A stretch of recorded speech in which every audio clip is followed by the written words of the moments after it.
Assalamualaikum warahmatullahi wabarakatuh. Selamat berjumpa kembali ya para pejuang cuan dan pejuang sangkutors. Bagaimana nih keadaan kalian semua? Semoga kalian dalam keadaan sehat semua dan saya doakan ya buat kalian sukses semua. Amin. Mantap jiwa ya. Dan tetap ya kan kawan, buat teman-teman semua yang mungkin dalam kondisi kurang enak badan, semoga kalian lekas diberi kesembuhan dan biar bisa beraktivitas seperti biasanya kembali ya teman-teman ya. Amin. Mantap. Oke. Di kesempatan kali ini kalau kita lihat teman-teman market cap udah apa ya? Retrace kembali nih yang awalnya kan stay itu ya stabil di area 2,7 kali ini berada di area 2,67 dan kalau kita lihat indeksnya altcoin masih sama di area 20 dan kalau kita lihat Fair and Greed Index juga masih sama di area 25 ya teman-teman ya. Cuman parameter Bitcoin ya seperti itulah ya permainannya. Konsolidasi di kepala 80-an apakah akan turun sampai 70-an? Kita lihat saja nanti. Dan kalau kita lihat untuk chart Bitcoin sendiri teman-teman dari 2017 sama 2025 ya. Oke, kita udah berada di zona mana? Di zona kolom hijau yang terakhir, teman-teman yang terakhir di mana waktunya untuk mengalami pumping gitu kan. Harapannya seperti itu. Oke, semoga saja teman-teman ya. Chart daripada tahun 2017 bisa terulang di tahun 2025 ini yang dimana kita menunggu-nunggu ya keadaan daripada Bitcoin itu mengalami pumping kembali gitu teman-teman ya. Semoga saja paling nggak di kuartal 2 semoga mengalami recovering harga yang cukup mantap jiwa gitu kan. Dan berikutnya teman-teman datang dari Coinex Global, di mana Coinex Global ini juga nge-tweet nih ya tentang Picoin, teman-teman, di mana adalah komunitas puluhan juta manusia yang menambang mata uang kripto Pi untuk menggunakan dan membangun ekosistem aplikasi Web3. Nah, jadi Picoin teman-teman ya, ini akan listing di mana?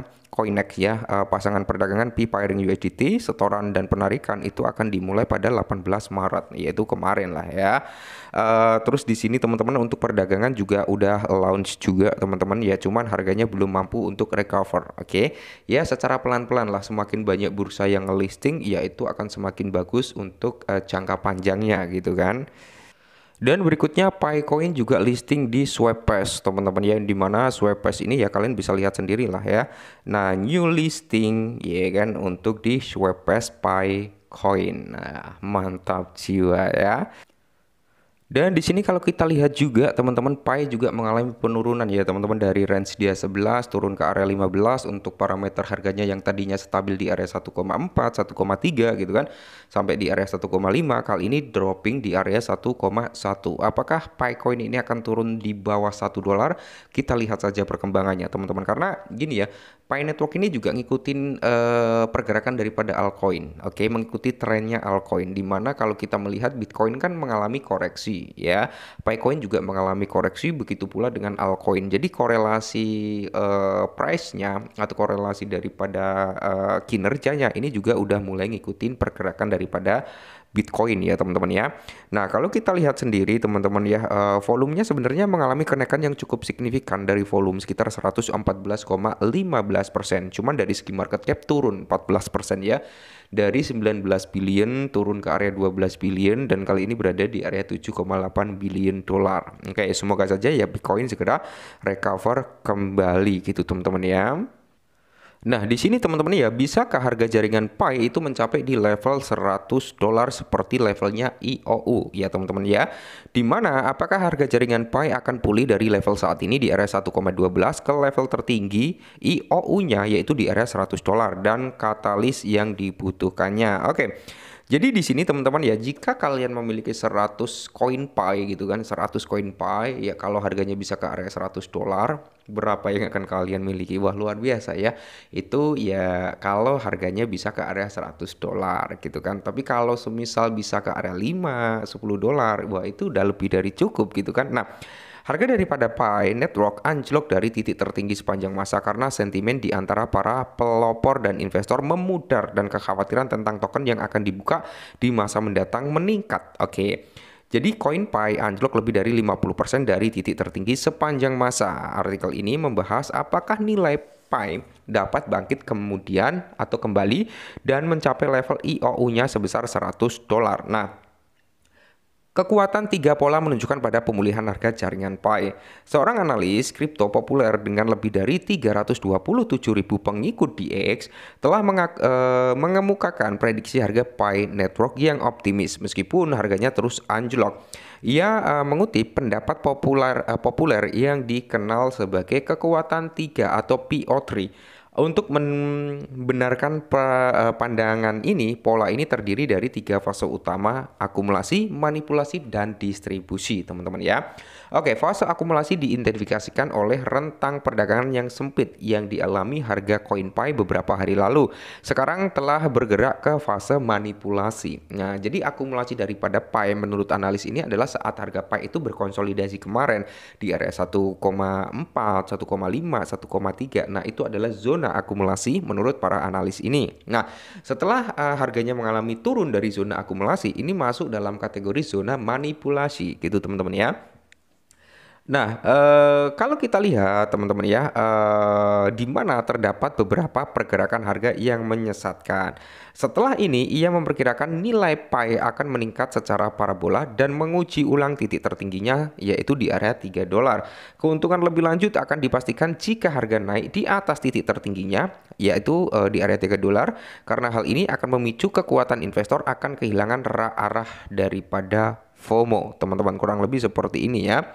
Dimana price targetnya ya terdekatnya di area 3,6 dolar, teman-teman. Oke, ya masih masuk akal nih di area 3,6 dolar. Nah, bisakah harga koin Pi ke area 100 dolar? Ya, kita bahas di sini. Harga daripada Pi Network diperdagangkan pada area 1,1, yang berarti perlu melonjak sekitar 9.000%, teman-teman ya, untuk mencapai level IOU yaitu 100 dolar. Titik puncaknya pada November tahun lalu. Pi Network IOU merupakan aset yang dibuat oleh Huobi Goldbar atau saat ini menjadi HTX dan broker lain. Setelah peluncuran mainnet memakan waktu lama, aset ini tidak ada hubungannya dengan proyek Pi asli, nggak ada hubungannya ya teman-teman ya. Jadi kan kemarin sebelum Pi ini listing di beberapa bursa ya kan, tapi udah di announcement oleh OKX dan sebagainya akan listing gitu kan. Itu kan ada yang namanya IOU ya teman-teman, yang dimana harganya sampai 86 dolar, 100 dolar. Nah, gitu ya. Nah, apakah harga Pi yang ini bisa sampai di area situ? Ya semoga saja. Oke. Nah, jadi lonjakan 9.000% mungkin terjadi di pasar kripto seperti yang telah terjadi pada token lain seperti Bitcoin, Cardano, dan BNB dalam beberapa tahun terakhir. Beberapa hal perlu terjadi agar Pi Network ini bisa mencapai di area 100 dolar. Pasar kripto harus berada dalam pasar bullish. Oke, yang pertama itu market harus dalam kondisi bullish. Ya, seperti Bitcoin menunjukkan performa yang luar biasa, terus Bitcoin dominance mengalami penurunan, ya kan? Nah, altcoin juga mengalami peningkatan yang substansial. Nah, ini bisa membawa persentase nilai Pi coin mengalami lonjakan harga. Dengan Bitcoin melonjak ke rekor tertinggi baru atau Bitcoin harus membuat ATH baru ya, langkah seperti itu akan menyebabkan lebih banyak permintaan untuk sebagian besar altcoin, termasuk ada Pi coin juga. Kedua, yaitu daripada The Fed perlu bersikap lebih dovish dengan memangkas suku bunga dan mengakhiri program Haiti. Langkah seperti itu akan menyebabkan arus masuk di pasar kripto. Oke, ya, jadi The Fed ini harus ngumumin untuk pemangkasan suku bunga gitu kan. Lebih jauh, beberapa bursa terkemuka seperti Coinbase, Outbit perlu mendaftarkan Pi coin. Coinbase akan memberikan akses kepada klien Amerika Serikat, sementara Outbit akan mengeksposnya kepada pelanggan Korea Selatan. Katalis potensial lainnya adalah peluncuran ETF untuk Pi coin. Nah, penambahan cadangan kripto strategis, pertumbuhan ekosistem, dan pengenalan pembakaran. Nah, ini yang menarik teman-teman ya. Pengenalan pembakaran atau mekanisme deflasi, karena ini sangat-sangat berpengaruh terhadap harga Pi di kemudian hari. Semakin tipis tokennya, semakin sedikit tokennya, maka akan semakin mahal juga harganya ketika demand-nya stabil atau bahkan demand-nya meningkat gitu ya, asalkan jangan demand-nya turun. Nah, pembakaran Pi akan membantu pengimbangan pengenceran yang sedang berlangsung melalui pembukaan token. Nah, untuk prediksi jangka pendeknya ya kan, Pi coin mungkin akan berada di mana? Ya mungkin kalau pasar ini mulai recover, Pi coin bisa di area 1,5 sampai di area 1,5 sampai di area 2 dolar gitu teman-teman ya. Jadi ya semoga saja buat Pi coin ini dalam waktu dekat bisa recover kembali. Tetap semangat dan salam.